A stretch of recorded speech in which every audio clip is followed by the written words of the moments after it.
Well, hey, life groups. We've just finished the third of our 3 services today for the very first time. The 6 is back and it was rammed in here today.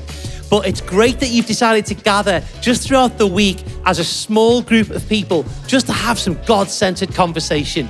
If you were in church on Sunday, what you'll know is that we've just finished our Peace in Unusual Places series. We've just finished that today, and we've looked through Psalm 23, and we've talked about how those words have some keys to give us and guide us to peace that only God can give us.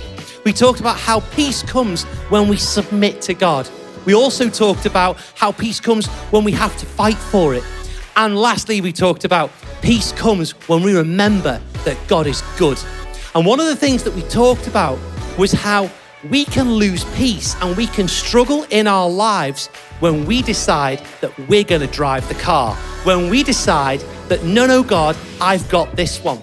So here's my first question for you at Life Group tonight, as you kick off what's going to be an insanely good night. My question for you would be this.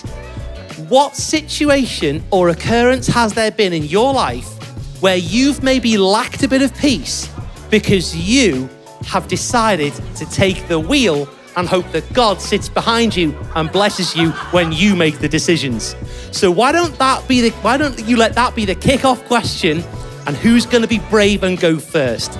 Maybe you could do this. Maybe right now, to break the ice, you all turn to your life group leader and give them one great big high five, because they love you so much and they really want to see you come through and experience God's peace. We love you. Have a great life group. Cannot wait to see you in church on Sunday.